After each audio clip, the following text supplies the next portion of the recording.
Hello, everyone. I'm your host, Claire.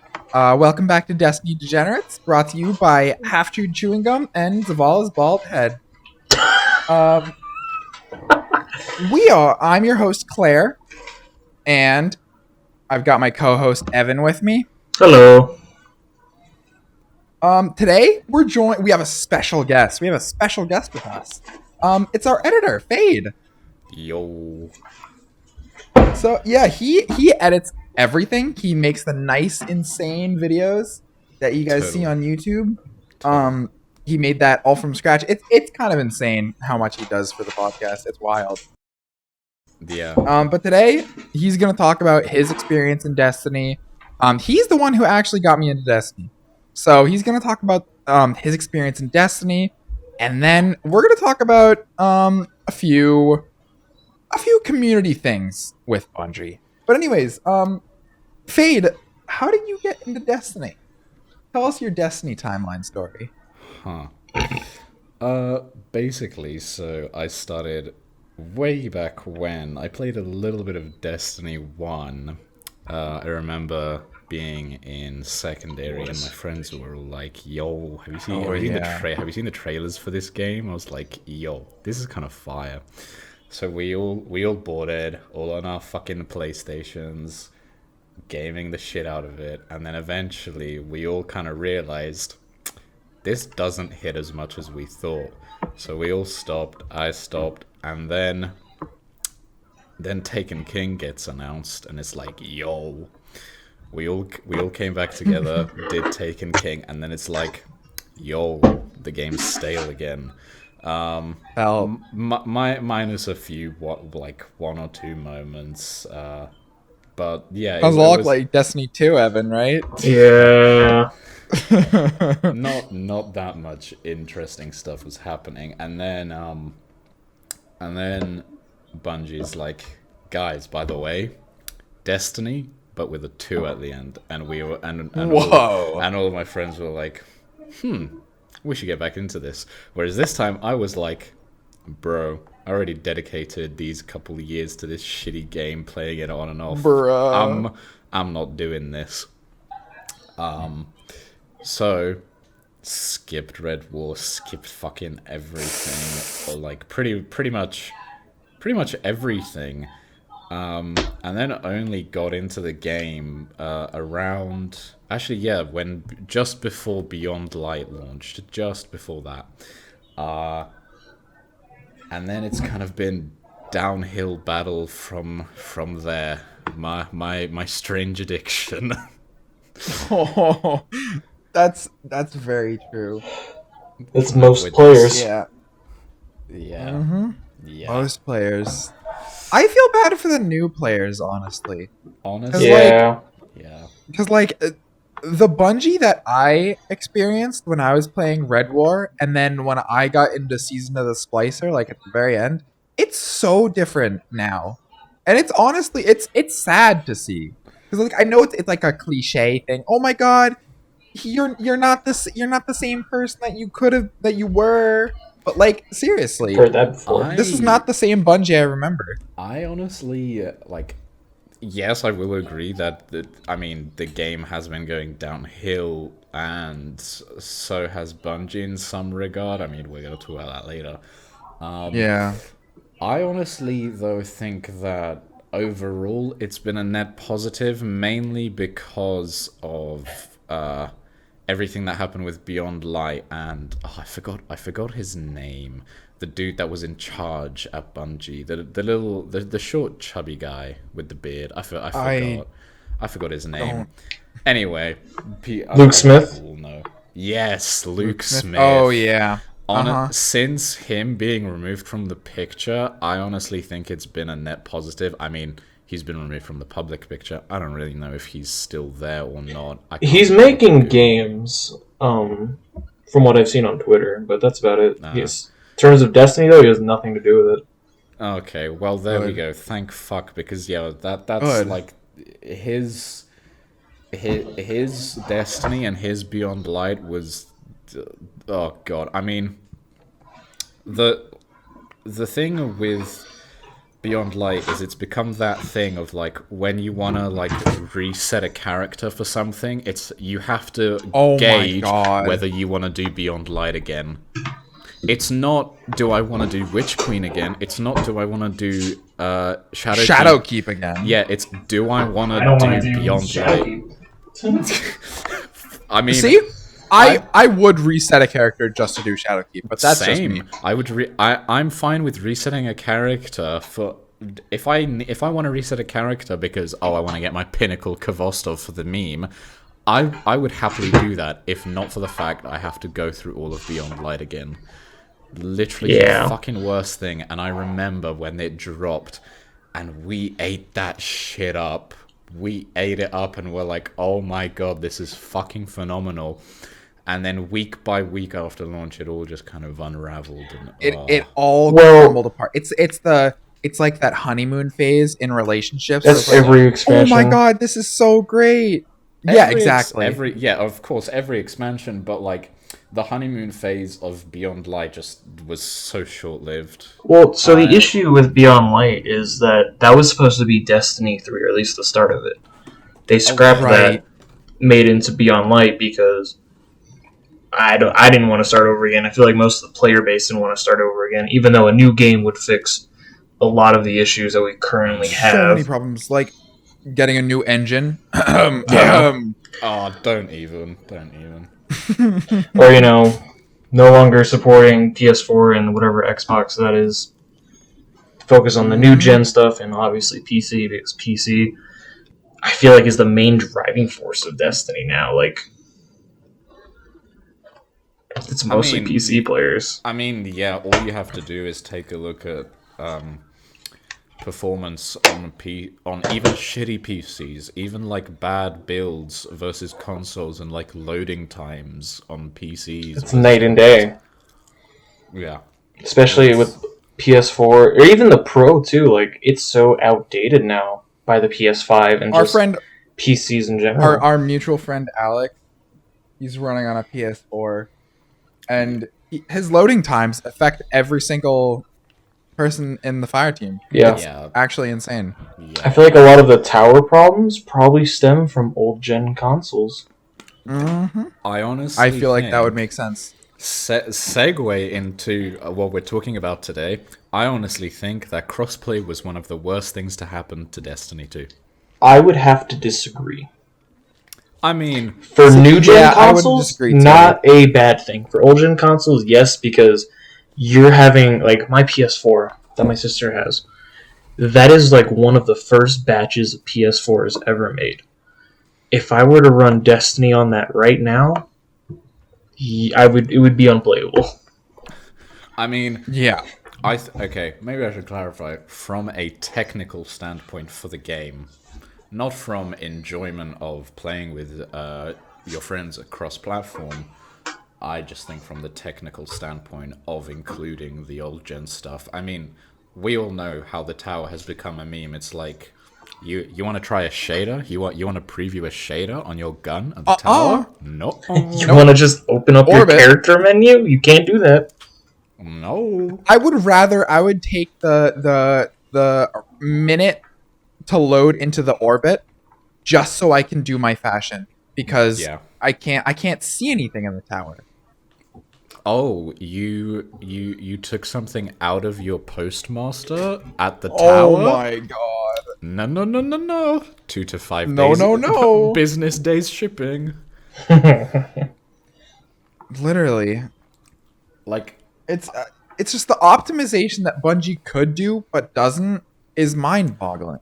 And then it's like at the Lightfall reveal at the very end, it's like, we've been working on the game behind the scenes. It's like, oh, okay, we're not gonna vault stuff anymore. Okay, so that means that you must clearly like upgrade stuff, and that's what I'm worried, because vaulting sucks, but can the game, a netcode based game where everything relies on netcode, which is how fucking shit the engine is, I'm gonna censor that. How awful the game engine is, where it relies on netcode and sending packets of data rather than just, a game engine taking input, I don't think that it's going to work that well having everything just not be vaulted. But we'll see. We'll see what happens. We'll see. I mean, Lightfall itself looks sick. So did Witch Queen, and And then Witch Queen was Witch Queen. Hey, but The silly issue string wasn't- power. Silly string power. The issue wasn't Witch Queen itself. As Witch Queen as an expansion, phenomenal. It's been the seasonal models.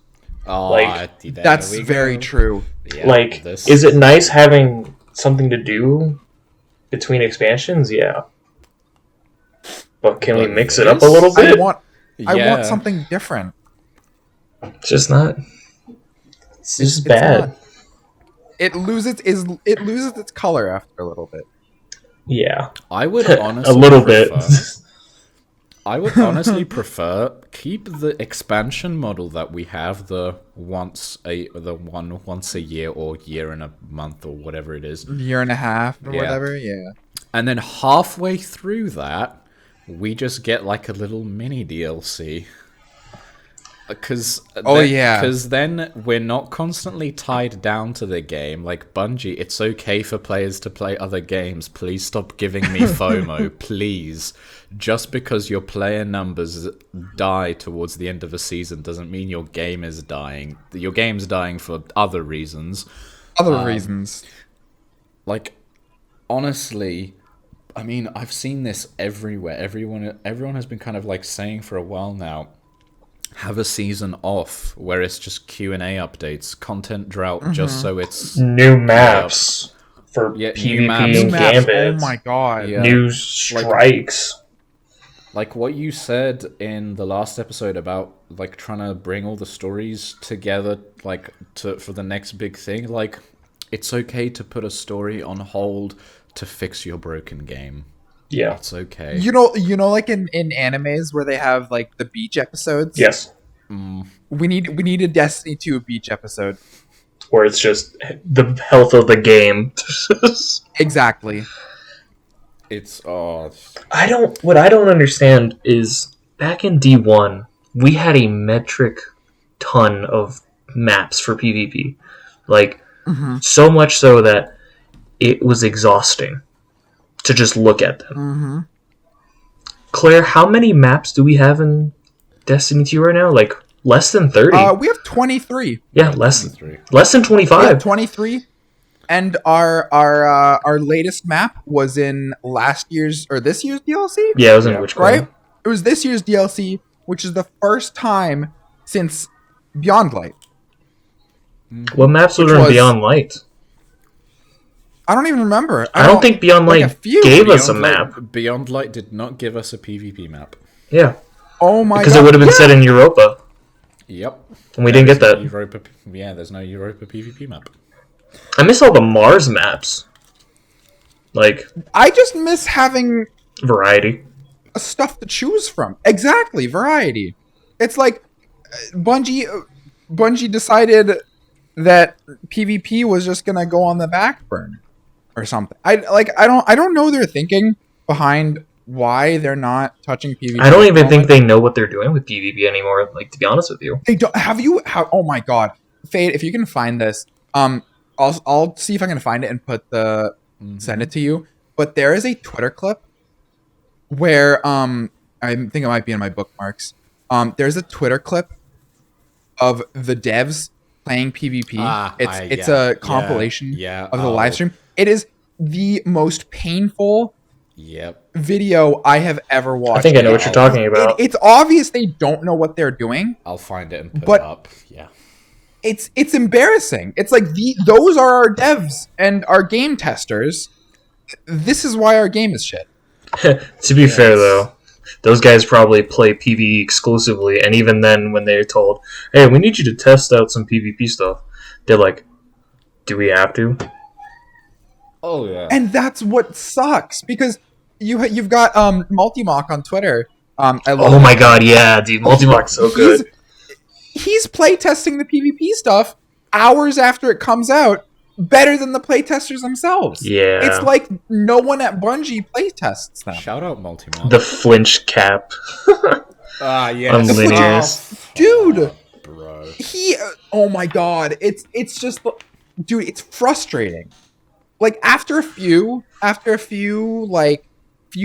miss updates where Bungie messes something up, it's like, haha, that's funny. They made a few mistakes. After hundreds and hundreds of TWABs where it's like, oh my god, they're actually listening. They're gonna change something, and then they keep fucking up. It honestly, it feels like we're back in D1. Oh my god. Like, I think the best time for Destiny 2 was honestly before Witch Queen. With the 30th anniversary. That's so true. With the 30th anniversary update. 30th anniversary, Honestly, specifically Season of the Lost. The build that the game ran on with the 30th anniversary stuff, yeah. Like, that was peak D2. That was peak D2 PvP. Oh, for sure. PvE so far has been phenomenal. We're just PvE, we are power creeping the hell out of the game, though. We are so power creeping. I'm gonna say this right now. I don't quite enjoy the 3.0 subclasses. I would have to disagree. They are too meaty. I would have to disagree, but I understand where you're coming from. Really? Yeah, I also would have to disagree, considering like in my experience with D1 and then subclass 2.0 here with D2, like it was a step back. It was several steps back. Several steps back, and now this subclass 3.0. Honestly, where we have more customization than D1, realistically. Yeah, exactly. Like it's very much appreciated going back to, like, yeah, sure, we lost a few things, like a few very specific things of like how things worked, like, oh, Solar Warlock could convert their grenade into a healing nade. Cool. But now I can specifically spec into that healing nade and be a fucking healing powerhouse. I think it was Azercross that actually made comparisons of what we lost with Light 3.0 and what we gained with Light 3.0. Interesting. And it's a good like give and take, because what we lost, if we honestly kept a lot of, like, if Light 3.0 was taking those subclasses and just adding more stuff to them, Claire, you think we were strong now? Hell, we would be... the Witness wouldn't even be the final boss anymore. It would just be us. Yeah. I feel like Witch Queen kind of alluded to that, though. Because, like, we're a bit of an ass. We're assholes. We are not the good guys. We're really not the good guys. We're really not. Honestly... A little thing a little hope for Lightfall, but Bungie doesn't have the balls to do it. I doubt they do. Is to make the Cloud Striders not like us, because that would be amazing. Like, and then viewed as like intruders. Yeah, we get an ego check. Like, my god, we get an ego check, and the Cloud Striders are all like, "Yo, we didn't really need you here. We've been watching. We saw you couldn't even damage a pyramid ship, and here we are. Like in the trailer, the dude with the fucking collapsible rocket launcher is damaging one. Like, I want them to be like, insane, we got this. You can leave." We got this. Like, you guys led them here. Yeah, I think you've already done enough damage. Yeah, I want us to get an ego check and like a little like reality check as well. Like, we're not the good guys. We're really not. Yeah, or just like, we need to lose again. We do. We really do. Claire, it's hilarious you mentioned that, because realistically, we haven't won a whole lot. To us, it's true. It's a win, quotation marks. Think about it. We were supposed to stop Callus in Season of the Haunted. And what did he do? He got away, arguably stronger than he was before. We did not win that battle. Which is kind of what we needed. Yeah. It's kind of what we needed. Season of the Plunder? Pirates. I mean, this I is didn't just really pay attention to the story. This is I'm not just even gonna lie. Aramis going, "Yar hard, Jack Sparrow." You're goddamn right. This was a filler. This was 100% a filler. Oh yeah, this was a filler. They had no idea what to do here. I'm not gonna lie though, this was filler I like though because it's pirate themed, and also these are probably some of my favorite seasonal weapons in a long time. You love your Volt Shot. Dude, Volt Shot's so much fun. I didn't know what I needed until it came. Like, I don't think I could ever take it off. Also, going back to like you are saying earlier about like new players feeling bad for new players, and linking that with this, how we're not the good guys. Have you guys reset a character recently and played through? Yes. No. Yes, I have, and it was horrendous. The mission objective that the traveler gives you on the left is kill them all. Like, in all caps, like, kill them all, burn them. It's what like, the fuck is this? Is this Doom Eternal? What the fuck? Yeah, honestly. Yeah. Honestly. It was. I'll have to reset a character or something. It was insane. It is like balls to the wall. Like, you are an exterminator. You are the Doom guy. You're not. Nobody wants you here. You're Kratos. Yeah. We're evil. We're Destiny 2 is essentially like 32 million mentally ill Doom guys killing. That also kind of ties back to D1 though, because back in D1 there was a clip that went around like wildfire of a Dreg saying it's the darkness or something like that. It was something evil. And then that really started the community question of, are we the good guys? And it seems like we've just kind of forgotten about that. I remember it. I'm sure if I sent the clip to Fade, we could put it up, but I'll have to dig far for that. I mean, also Season of the Splicer, what was it? It was the cut. Yeah, it was the cut scene. Last good season. Where Mithrax was talking about Saint. monsters, and he was talking about Saint. Oh my god! That cutscene. Yes, I remember that. That cutscene, dude. Storytelling on point. Reality checked. Point. Ego checked. Like, it was like, oh, okay, we're having a bit too much fun with our little immortality thing going on here. Like, yeah, we're murdering kids. We're not good. We're not good. We're really not. Like, it's comparable to like in Star Wars when I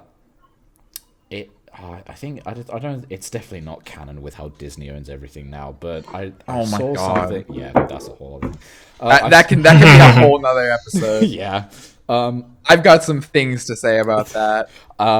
There was this thing where basically, like Empire Worlds, like kids were like so happy to be a part of the Empire, and like the way that they were indoctrinated to like think that everyone that's not in the Empire is like so evil, and like we're doing this all for righteousness, that like it becomes like a thing where, just like here, we get revived by our ghost, and it's like, by the way, there's these bad guys coming to get you, and that's instantly like, oh, okay, 4-armed aliens, bad. And it's racism. Honestly, we are immortal magic wielding racists. Yeah, that's my god, pretty accurate. That's actually so real. Honestly, Trump's America is jealous.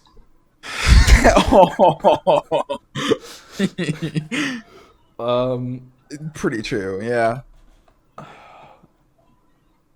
I wanted to talk about something in this episode, and that is the Bungie we have today, and their is this the Telest-No? Their urge to sell T-shirts. Oh my god! Let's talk about Telest-No. Let's talk about Telest-No real quick. Words cannot express how disappointed I am in this.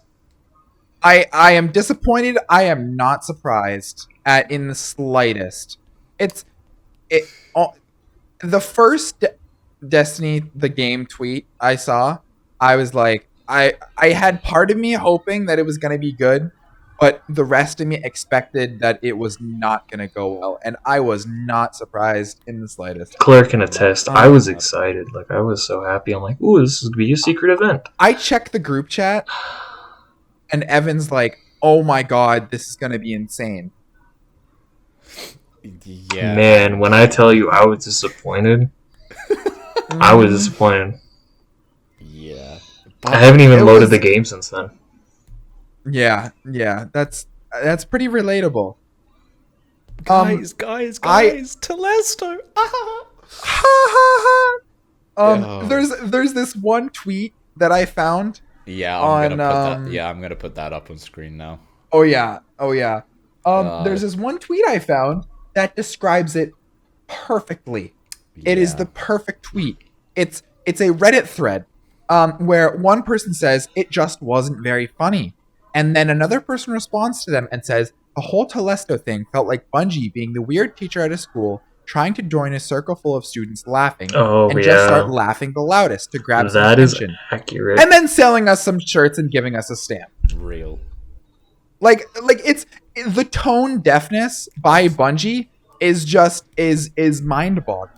Like, they could have engaged with the whole, like, Telest-No is a buggy gun and it breaks every now and then so much better than this.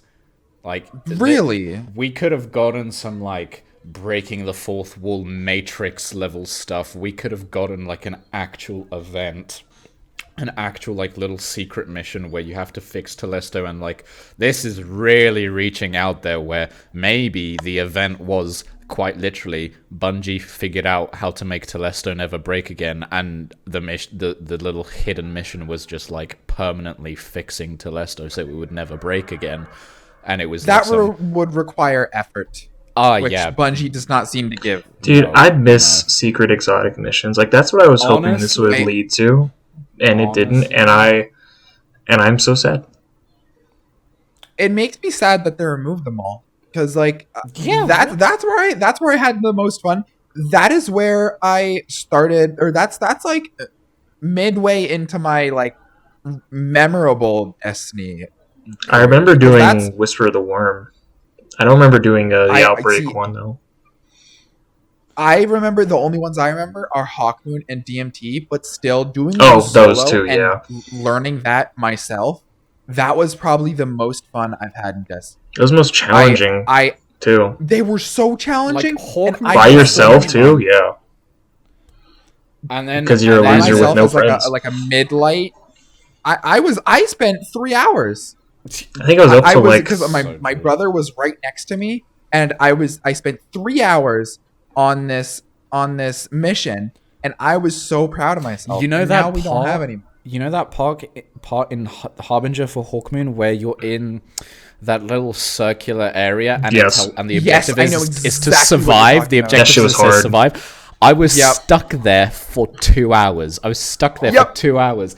And I have very similar memories. I was like, no, I'm going to get through this. I am going to get through this. This is going to happen. I was like, surely after this difficult stuff, I'm going to get somewhere. And I did. And then also being stuck at that like chunk of the Traveler fighting off the Taken there. Like, oh my God. Dude.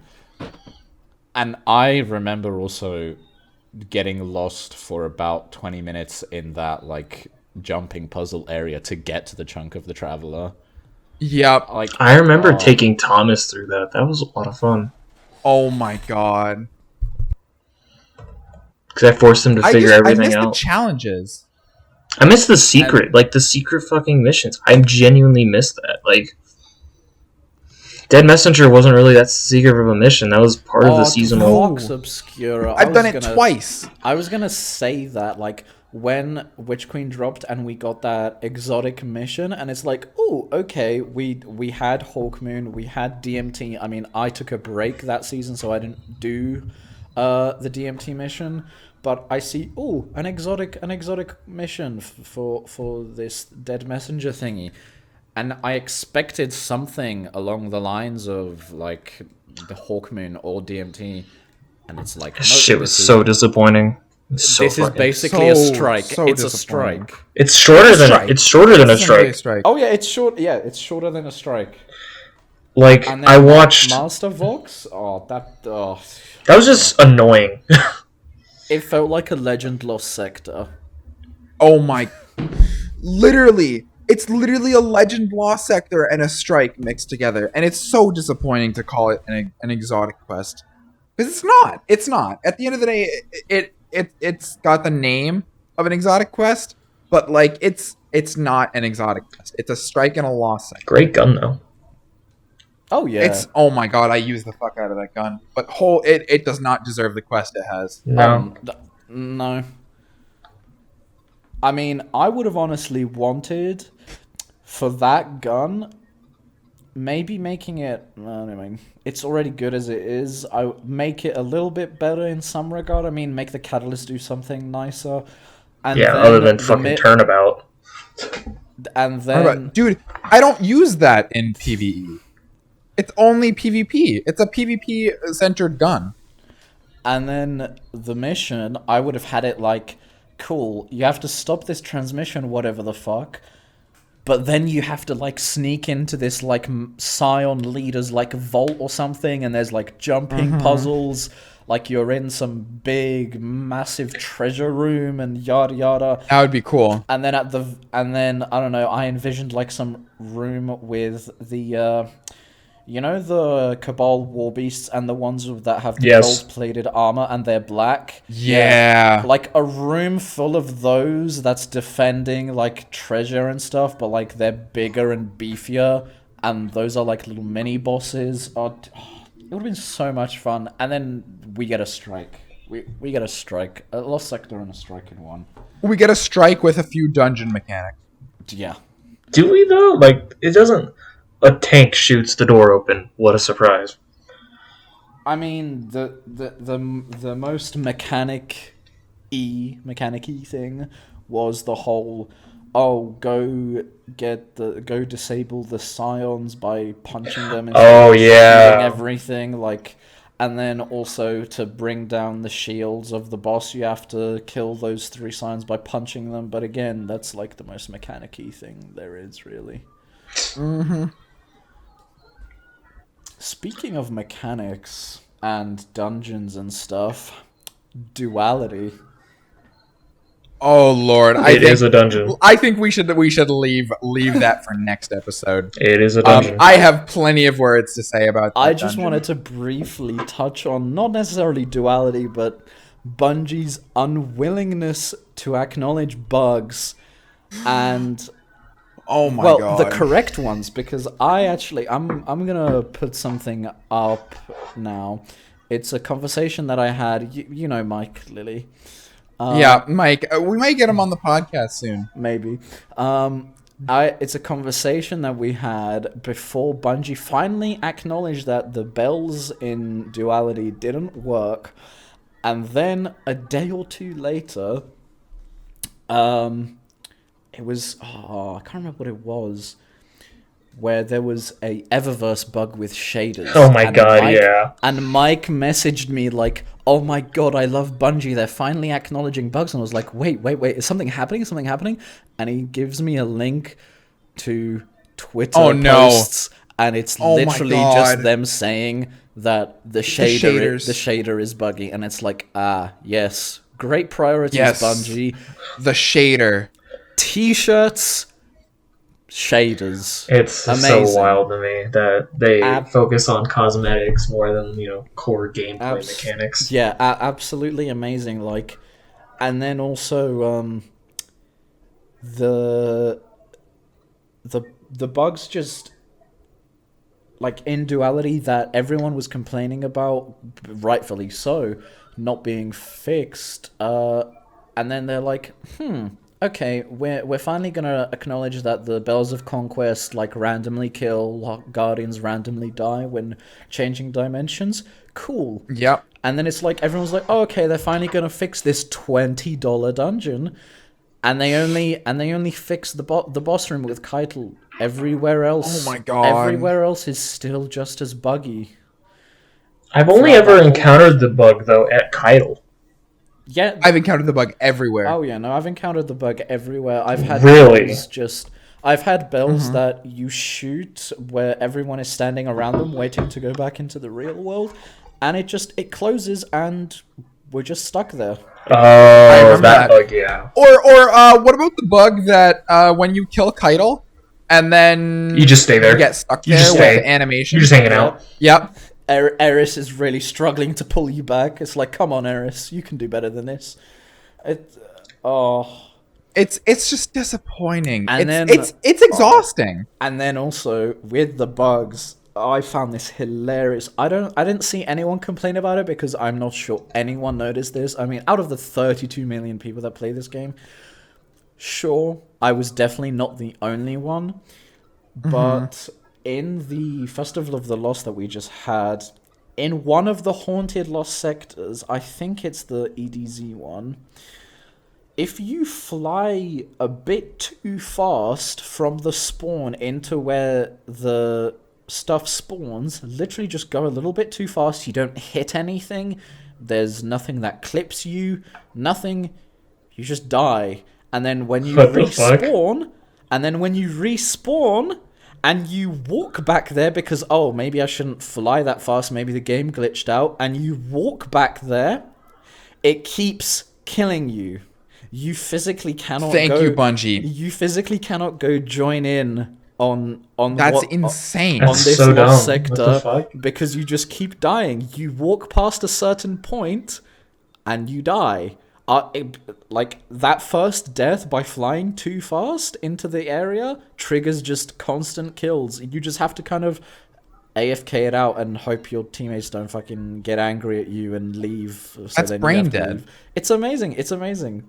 I mean, it was great for me, like farming out the last few clears that I needed for the title, because then in local chat I just say, "Oh, oops, game buggy." I did it intentionally just so I could AFK, watch something else, because Lord knows that's what this game is useful for towards the end of a season. Oh. Yep. to AFK things so you can watch episodes of your TV show. Yep. So that was great. I'm happy that I didn't see it anywhere on Twitter or anywhere, because that means that not a lot of people, or at least not the majority of people, had to suffer that. But yeah, that was a fun little experience. Like, oh, I just died. Oh, I keep dying. Oh, okay, Bungie, good job. Bungie, thank you. Oh. I miss old raids. Yeah. Wait, what do you miss? I said I miss old raids, you know. I Leviathan, wish I got to play all the raid layers. I can't even remember the other ones. Fun. They were mostly raid layers, though. Yeah. All right. I think we're gonna end it here. We've given Bungie so much shit. We really have today, but this is good. This is good. This is good. Venting out our struggles and frustrations is good. We didn't necessarily touch on everything, but it's good for the time being. Giving them some grief. Maybe I think it shows that the community is still has expectations. Well, yeah, because we've seen what they're capable of. Oh yeah, exactly. Yeah. Oh, 100%. Yeah. So, I think that's going to be the end of the episode. For those of you who stayed, thank you so much for listening. We will get this out on Wednesday, and it'll be awesome. Yeah. Subscribe for more. Like, comment. Send us your social security numbers and give us your identities. I'm gonna have to. Bye. Yeah, I'm listening to my voice editing this. I'm gonna cry. Oh, that was a devious laugh, Evan. That was. Thank you for listening. Goodbye.